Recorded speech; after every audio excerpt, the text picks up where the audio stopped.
제목을 함께 따라하겠습니다. 우리는 신앙의 개혁을 소망한다. 한 번 더요. 우리는 신앙의 개혁을 소망한다. 다섯 번째 주제입니다. 함께 따라합니다. 하나님의 영광을 위하여 하라. 하나님의 영광을 위하여 하라. 우리가 연초부터 우리 현수막에 첫 번째 주제부터 오늘 마지막 주제인 하나님의 영광을 위하여 하라라는 주제로 종교개혁 5대 강령을 마무리하게 됩니다.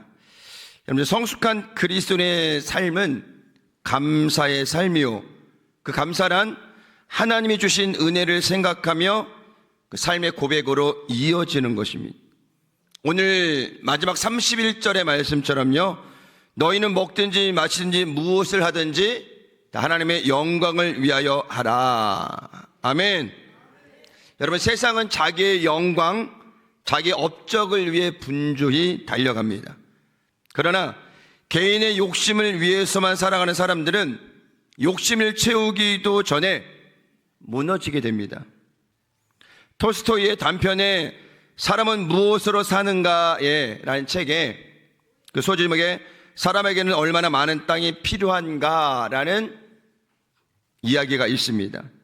러시아의 평범한 농부 바흠은 어느 날 어떤 지방에서 땅 주인이 땅을 헐값에 판다는 말을 들었고 그는 기대하는 마음으로 땅 주인에게 달려갔습니다. 그런데 그 땅 파는 방식이 좀 독특했습니다. 출발점을 떠나서 하루 동안에 발로 밟는 땅, 그 땅이 바로 자신의 땅이 된다는 것입니다. 땅의 가격은 일정한데요, 내가 뛰는 만큼, 밟는 만큼 내 땅이 되는 거예요. 그래, 이 청년이 이 이야기를 듣고, 와, 이거 정말 로또 중에 로또 아닌가. 한 평을 밟아도 100평을 밟아도 내 땅이 되는 거니 값은 헐값이고. 그래서 이 청년이 다음날 아침부터 열심히 두 팔을 벌려서 이 온 땅이 다 내 땅일 것이다 라고 달려갑니다. 달려가는데 땅을 밟는 순간순간 어떤 마음이 들었냐면, 야, 나 정말 가장 큰 부자가 되겠다라는 마음을 가지고 끝까지 달려가게 되는데요. 그런데 이 원칙이 뭐였냐? 해가 지기 전까지는 다시 출발점으로 돌아와야 돼요. 돌아오지 못하면 다 무효입니다. 근데 이 청년이 달려가다 보니까 땅이 점점 넓어지다 보니까 뭐가 생겼어요? 욕심이 생겼어. 조금만 더 하다가 이제 해가 질 것 같으니까는 안 되겠다. 내가 지금 걸어온 걸음이 너무 많으니까 빨리 달려가겠다고 정말 온 힘을 다해서 한 번도 쉬지 않고 꼬리인 지점으로 돌아왔는데, 돌아오기는 돌아왔는데 죽었습니다.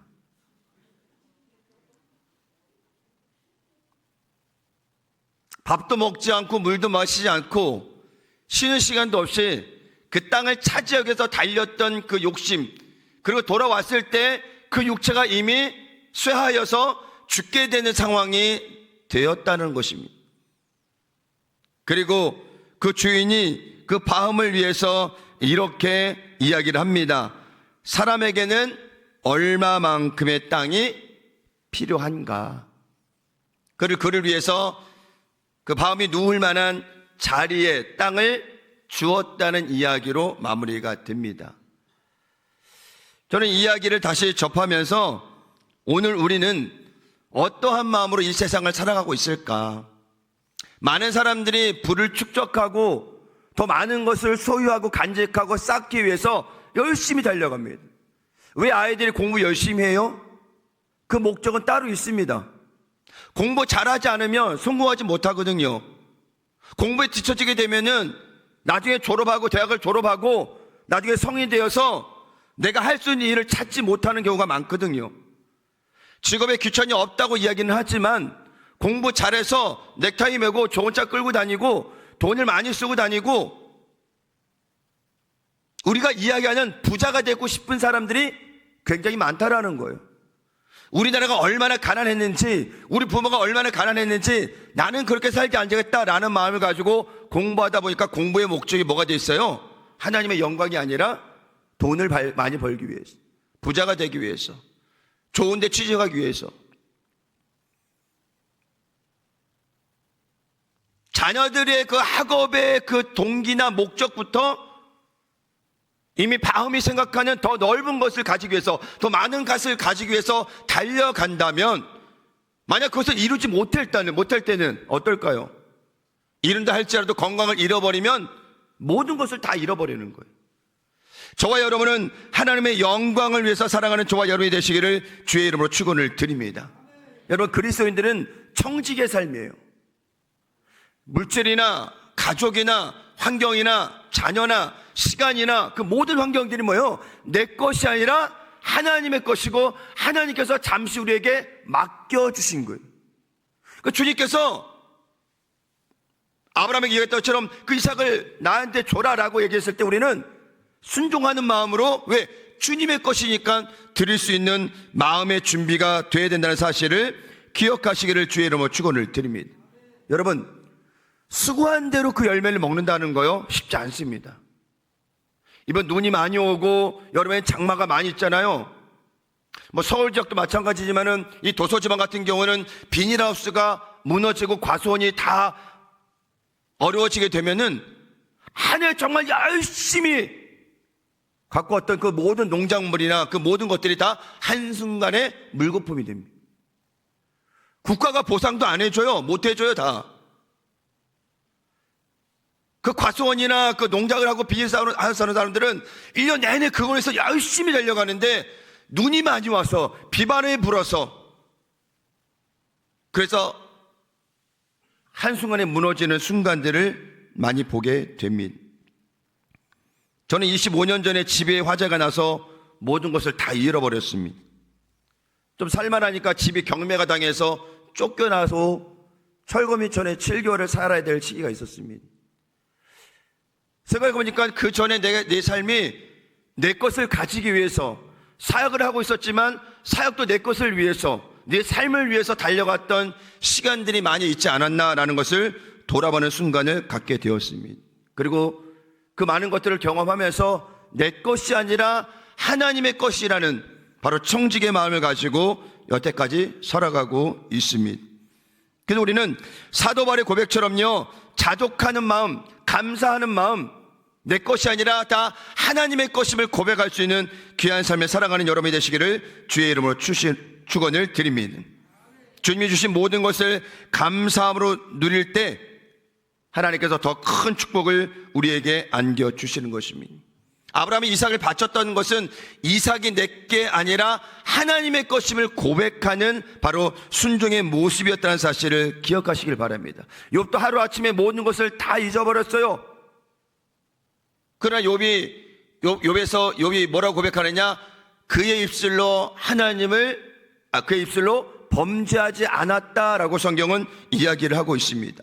여러분, 정말 내 진짜 신앙을 알고 싶다면 언제 알 수 있느냐? 고난이 다가왔을 때, 어려움이 다가왔을 때, 때로는 억울함을 당할 때, 내가 너무 힘들고 어려울 때, 그때가 정말 내 믿음의 현주소를 알 수 있다는 것을 여러분이 기억하시길 바랍니다. 평온하고 돈도 잘 벌고 사업도 잘 되고 가정도 잘 될 때는요, 누구나 신앙 잘 지킬 수 있어요. 그러나 내 삶이 정작 힘들어질 때, 어려워질 때, 막다른 길이고 이곳을 지나가면 이제 낭떠러지라고 생각하는 그곳에 섰을 때, 그때 우리의 진짜 믿음이 보여지게 되는 것임을 여러분이 기억하시기를 바랍니다. 이번 제주항공 사고로 우리 교회 우리 오초신 권사님 가정이 가장 힘든 시기를 보냈습니다. 아마 지금도 그 가족들은 그 아픔을 잊을 수가 없죠. 시간이 지난다 하더라도 쉽게 잊혀지지 않는 것입니다. 권사님이 저한테 그래, 목사님, 저는 믿음 좋은 권사가 아닙니다 라고 이야기를 합니다. 근데 저는 권사님의 믿음이 좋고 안 좋고를 떠나서 우리가 그 어려운 환경을 만나고 힘든 환경을 만났을 때 우리의 중심이 흔들리지 않고 여전히 하나님을 바라볼 수 있는 그 신앙, 그리고 이 모든 것들을 주님 안에서 이겨내려고 하는 우리의 몸부림, 그것이 더 중요하지 않을까라는 생각을 해보게 되었습니다. 여러분, 슬플 때 울 수 있습니다. 그리고 절망이 올 수 있습니다. 그러나 슬픔을 이겨내고 절망을 이겨내고 다시 주님을 바라보는 바로 그 믿음이 더 중요하다는 사실을 기억하시기를 바랍니다. 여러분, 누구나 어려움을 당해요. 고통을 당해요. 나만 문제가 있는 것이 아니라 가정마다 문제가 없는 가정이 없더라고요. 그런데 믿음의 가정이 다르다는 것은 무엇입니까? 바로 기도가 있다는 사실을 여러분이 기억하시길 바랍니다. 때론 기도해도 응답되지 않을 때 뭐가 필요해요? 인내가 필요한 거예요. 우리 자녀들이 아기 낳아서 기저귀 떼기 전까지, 기저귀 떼고 나서도 계속 성장하는 그 과정을 부모가 기다려주듯이 우리의 삶의 모든 순간순간을 인내하면서 기도하고 나갈 때 하나님의 큰 은혜가 있다는 사실을 기억하시길 바랍니다. 시간에는 카이로스와 크로노스 두 가지가 있어요. 크로노스는 세상적인 시간이에요. 달력이에요. 우리가 이미 알고 있는 시간적인 부분들. 그러나 카이로스는 뭐예요? 하나님의 영역 안에 하나님이 정하신 그 시간, 그 때를 이야기하는 것입니다. 우리가 크로노스 세상을 살고 있지만은 우리 영적으로 뭐예요? 하나님의 시간 안에, 그 영역 안에 살고 있는 바로 카이로스의 시간을 살고 있다는 것을 여러분이 기억하시기를 바랍니다. 여러분, 우리의 소망은 하나님께 있는 거예요. 아멘. 오늘 본문은 고린도 교회에 제기한 두 번째 질문인 바로 우상 제물에 대한 문제였습니다. 저도 어릴 적에 큰아버지 댁에서 그 제사를 지내야 되는 과정이 있었어요. 어렸을 때는 부모님이 끌고 갔으니까는 그 큰 집에 가서 제사를 지내고 제사상에 올라가 있는 밥을 먹어야 되고 여러 가지 많은 일정들이 있었어요. 근데 어머님이 가르쳐 주신 게 있기 때문에 제사상엔 절하지 않겠다, 제사밥을 먹지 않겠다. 큰 집에 갈 때마다 늘 그게 고통이었어요. 다들 다 절하는데 저만 뻣뻣하게 서 있는 모습도 참 이상하고, 밥을 먹어야 되는데 제사밥 아니고는 먹을 밥이 없는데 어떻게 하겠어요? 매년 가는 게, 명절이나 추석 때 가는 게 곤욕이었습니다. 근데 어느 정도 제가 제사장 앞에 절 안 하는 것은 제가 혼자 결단을 해서 꿋꿋하게 절을 안 하고 그렇게 성장했습니다. 근데 문제는 무엇이냐? 끝나고 밥을 먹어야 되는데 그 제사밥을 안 먹으면 하루 종일 굶다가 오는 상황이 되는 거예요. 많은 고민을 했습니다. 오늘 사도 바울이 그 우상에 드린 제물에 대한 부분을 그 당시에 많은 논쟁이 있었을 때 오늘 사도 바울이 시원하게 이야기를 해주고 있는 것입니다. 오늘 제목처럼 하나님의 영광을 위해서 하라라는 의미는 어떤 의미일까요? 첫 번째 한번 따라하겠습니다. 모든 것이 가나 모든 것이 유익한 것은 아닙니다.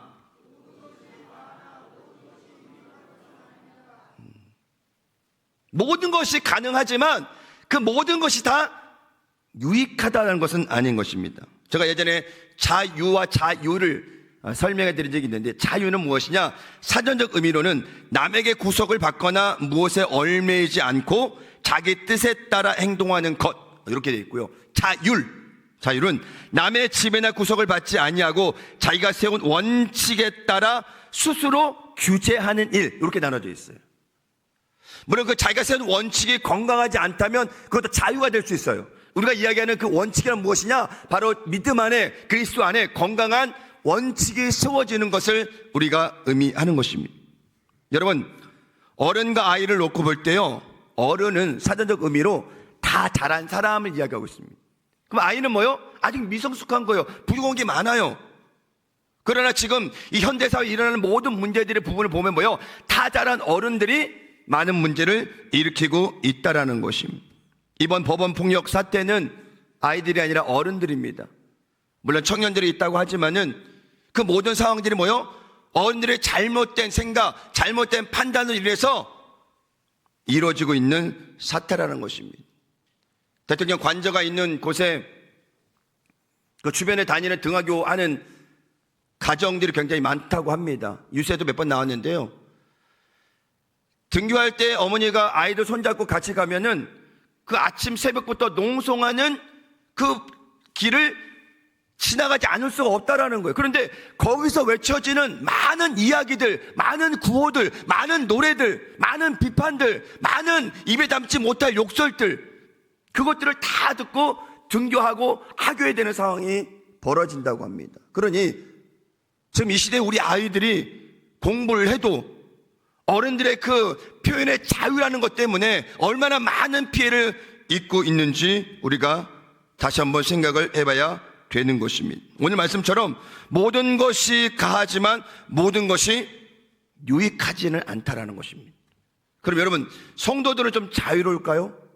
목사도 마찬가지고 장로, 권사, 집사, 성도라는 이름으로 가지고 살아가고 있지만 우리가 오늘 거룩한 주일을 맞이해서 교회에 나와서 예배 드릴 때는 여러분들 다 거룩해 보여요. 다 신실해 보여요. 다 착해 보여요. 스스로 절제할 줄도 알고 용서할 줄도 알고 이해할 줄도 알고 인내할 줄도 알고 그렇게 믿음으로 살아가려 하는 모습들이 보여. 그러나 진짜 모습은 어디의 모습이냐? 내 삶의 모습을 통해서 진짜 나타나는 거예요. 내가 그 삶의 현장에서도 목사로 살고 있는지, 장로로 살고 있는지, 권사로 살고 있는지, 성도로 살고 있는지 자기 자신을 살펴봐야 하는 것입니다. 그래서 성숙한 그리스도인들은 절제하는 그리스도인입니다. 함께 따라합니다. 성숙한 그리스도인들은 절제하는 그리스도인입니다. 성경의 9가지 열매 중에 마지막이 뭐예요? 절제예요. 모든 것을 다 이루었지만 마지막에 절제 열매를 이루지 못하면 이루었던 모든 8가지 열매는 다 무너져 버리는 거예요.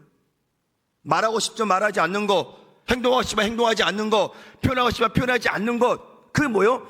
절제하는 그리스도인의 모습이라는 사실을 기억하시기를 바랍니다. 오늘 23절에 보니까 덕을 세우는 것이라는 표현이 있습니다. 덕을 세우는 것. 이 단어는 헬라어로 오이코도메라는 단어를 사용하고 있는데 그 뜻은 뭐냐? 건축을 이루다. 그래서 이 건축을 통해서 뭐요? 이 아름다운 건물이 세워지는 그 모든 과정을 바로 이 단어로 쓰고 있는데 함께 힘을 합쳐야 된다는 거예요. 덕을 세우는 건 혼자 하는 것이 아니라 공동체 모든 사람들이 이런 모든 관계 속에서 서로 이해하고 용서하고 힘을 합치고 마음을 합치고 마치 건축을 세울 때 한 사람이 할 수 없잖아요. 누군가는 잡아줘야 되고 누군가는 쓸어야 되고 누군가는 또 세워야 되고 누군가는 붙여야 되고 이런 모든 과정이 일어나서 이 성전이 세워지듯이 바로 덕을 세운다는 것은 홀로 할 수 있는 것이 아닙니다.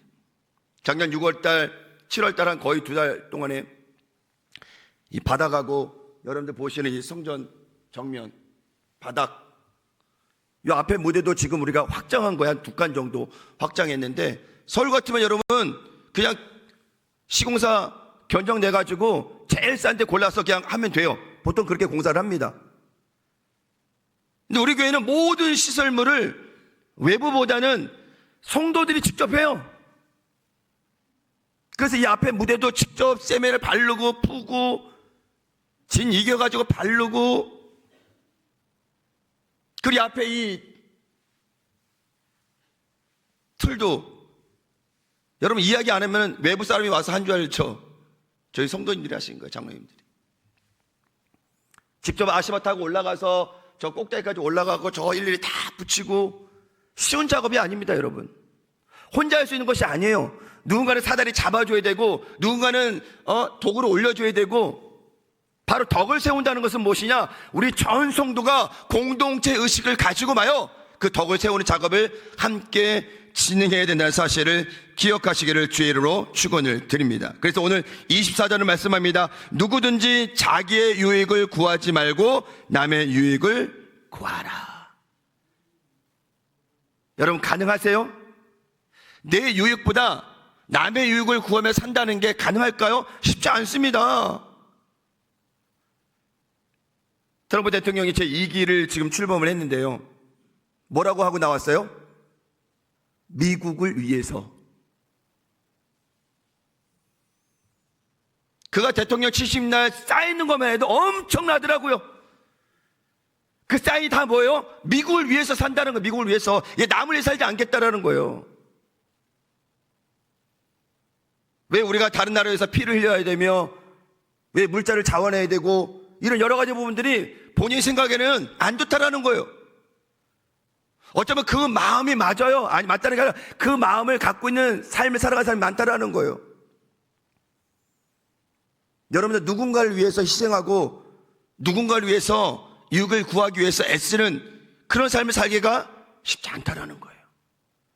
내가 잘 돼야 되지, 우리 가정이 잘 돼야 되지, 우리 교회가 잘 돼야지 라는 마음 가지고 살아가고 있다라는 것입니다. 그래서 이런 오늘 바울의 이야기가 우리의 삶에 접목하기가 쉽지는 않다라는 것입니다.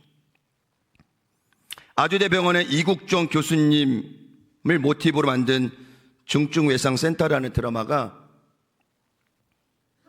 8부작으로 해서 나왔어요. 보신 분들이 있을지 모르겠지만은 저도 이제 8부작까지 다 봤는데,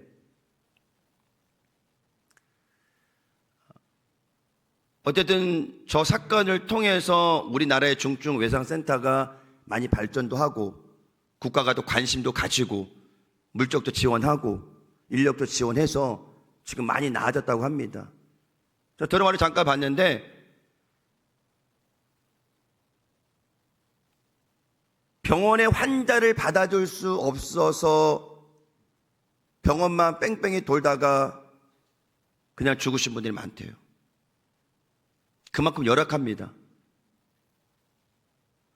근데 저 드라마에 등장하는 대부분의 사람들이 어떻게 살아가냐? 자기의 유익을 위해서만 살아가요.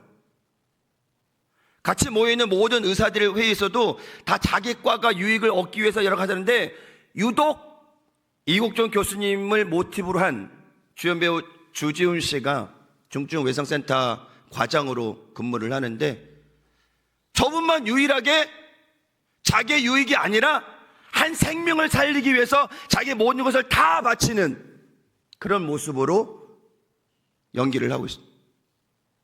저는 엄청 도전받았어요. 과연 우리가 그렇게 살 수 있을까? 내가 살아야 남이 사는 건 그게 마찬가지잖아요. 그런데 저 드라마의 이야기는 내가 아닌 남을 위해서 사는 삶입니다. 많은 반대가 있었고 핍박이 있었고 어려움이 있었지만은 결국 뭐요? 주지훈 배우가 하려고 했던 그 모든 꿈과 비전들이 이루어지는 장면으로 마무리가 됩니다.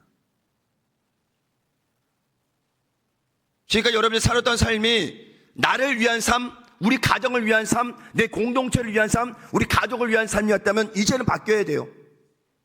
나의 유익이 아니라 다른 사람의 유익을 위해서 살 수 있는 넉넉한 삶이 되시기를 주의 이름으로 축원을 드립니다. 저는 이 단어를 통해서 과연 우리의 사명은 무엇일까? 하나님의 교회를 세우시고 성도가 모이게 하시고 이 사명을 감당케 하시는 그 이유가 무엇일까라는 생각을 해보게 됩니다. 주일에만 성도로 사는 썬데이 크리스찬이 많이 있습니다. 주중에 예배 나오지 못할지라도 정말 우리의 삶 속에서 작은 예수로 살아갈 수 있다면 그것이 진정 남을 위한 삶이 아닐까라는 생각을 해보기도 합니다. 그리고 우리 두 번째 우리가 한번 생각할 것은 무엇이냐? 그리스도의 최종 목적은 바로 하나님께 영광이라는 것입니다. 함께 따라합니다. 그리스도의 최종 목적은 하나님께 영광입니다. 10장 14절에는 우상을 피하라고 말씀하면서 21절까지는 구별하라라고 말씀하고 있습니다. 20절과 21절 우리 함께 읽어볼까요? 시작. 무릇 이방인이 제사하는 것은 귀신에게 하는 것이요 하나님께 제사하는 것이 아니니 나는 너희가 귀신과 교제하는 자가 되기를 원하지 아니하노라. 너희가 주의 잔과 귀신의 잔을 겸하여 마시지 못하고 주의 식탁과 귀신의 식탁에 겸하여 참여하지 못하리라. 그런데 오늘 본문부터는 사도 바울이 그러한 문제를 아주 시원하게 해결해 줍니다. 우리 25절과 26절 한번 읽어보겠습니다. 시작. 무릇 시장에서 파는 것은 양심을 위하여 묻지 말고 먹으라. 이는 땅과 거기에 충만한 것이 주의 것입니다. 디모데전서 4장 4절에 말씀합니다. 하나님이 지으신 모든 것이 선함에 감사함으로 받으면 버릴 것이 없나니. 그럼 마약과 술과 담배도 가능할까요? 그렇게 질문하면 어리석은 거죠. 그때 이야기하는 그 모든 장면은 당시의 상황에 우상제물을 먹어야 되느냐 먹지 말아야 되느냐 그것 때문에 논쟁이 있었던 그때에 사도 바울이 얘기해서 무엇이냐, 하나님이 지으신 모든 것이 선하니, 그러면서 뭐라고 얘기해요? 만약 그 우상이 드린 제물이 이 사람이 부정하다고 생각하면 누구를 위해서? 이 사람을 위해서 같이 먹지 말라는 거예요. 그러나 그것이 있지 않는 한 하나님이 지으신 것이기 때문에 뭐요? 묻지도 말고 따지지도 말고 먹으라는 거예요. 그러니까 여기서 얘기하는 것은 뭐냐? 음식이 문제가 아니라 사람이 문제라는 거예요. 사람이. 그러니까 저와 여러분이 오늘 이 말씀을 통해서 다시 한번 하나님이 지어주신 모든 것에 감사함으로 나아가시는 저와 여러분이 되시기를 주의 이름으로 축원을 드립니다. 이것은 철저히 내 중심이 아닌 바로 다른 사람을 위한 것, 바로 구원과 연결되어 있다는 사실도 여러분이 기억하시기를 주의 이름으로 축원을 드립니다. 27절과 28절을 말씀합니다. 함께 읽겠습니다. 불신자 중 누가 너희를 청할 때 너희가 가고자 하거든 너희 앞에 차려놓은 것은 무엇이든지 양심을 위하여 묻지 말고 먹으라. 누가 너에게 이것이 재물이라 말하거든 알게 한 자와 그 양심을 위하여 먹지 말라. 결국 음식에 초점이 된 것이 아니라 사람에 초점이 되어 있다는 것입니다. 왜? 이 사람을 바로 구원의 대상으로 보고 있기 때문에. 하나님의 영광을 가리는 것, 하나님이 기뻐하지 않는 것, 세상적인 향락에 우리는 철저히 금지해야 되는 것입니다. 그래서 함께 따릅니다. 성도는 성도다워야 합니다. 그것이 어떻게 나타날 수 있어요? 삶에서 나타날 수 있어요. 주님을 알지 못하는 사람들은 성도라는 개념이 없기 때문에 그냥 살아가지만 예수님을 구세주로 영접하고 예배 드리고 기도하며 믿음으로 살아가는 사람은 성도라는 사실을 여러분이 기억하시기를 주의 이름으로 축원을 드립니다. 사도 바울은 이 모든 것이 주님의 것이라고 강조하며 많은 사람의 유익을 위해서 판단하고 결정하라고 이야기를 하고 있습니다. 지금 저와 여러분들의 삶이 누구를 위한 삶인지 여러분 다시 한번 생각해 보는 시간이 되시기를 주의 이름으로 축원을 드립니다. 그리스도의 삶은 오직 하나님께 영광이요 우리 주변에 있는 많은 사람들의 살리고 세우며 덕을 끼치는 삶을 살아간다는 사실을 기억하시기를 주의 이름으로 축원을 드립니다. 그러니까 여러분 우리가 이 교회 안에서만 잘할 것이 아니라 나가서도 잘해야 돼요. 아니 나가선 더 잘해야 돼요. 그러니 교회 안에서 싸우고 미워하고 시기하고 질투하면 그 나가면 어때요? 더 심하죠. 교회 안에서 사랑으로 연합되고 용서하고 이해하고 이끌어주고 서로 세워주는 그 사명이 밖에 나가서도 마찬가지예요. 많은 믿지 않는 많은 사람들에게 더 친절하게 대하고 더 사랑으로 대하고 더 구제하고 귀한 사랑을 전할 때 하나님께서 그 삶을 통해 구원의 큰 역사가 임한다는 사실을 기억하시기를 주의 이름으로 축원을 드립니다. 오늘 종교개혁 5가지 주제를 마무리했습니다. 여러분들 제가 이제 중반이나 또 하반기에 한 번 더 이 말씀을 나눌 것인데 우리가 연초에 이 말씀을 가지고 시작한 것은 우리가 이 한 해 출발하면서 이 주제를 정했기 때문에 한번 정리하는 의미에서 우리가 5가지 주제를 나눴습니다. 여러분들 마음에 잘 새기고 오늘 마지막 주제처럼 너희가 먹든지 마시든지 무엇을 하든지 하나님의 영광을 위해서 사는 귀한 삶이 되시기를 주의 이름으로 축원을 드립니다. 기도합니다.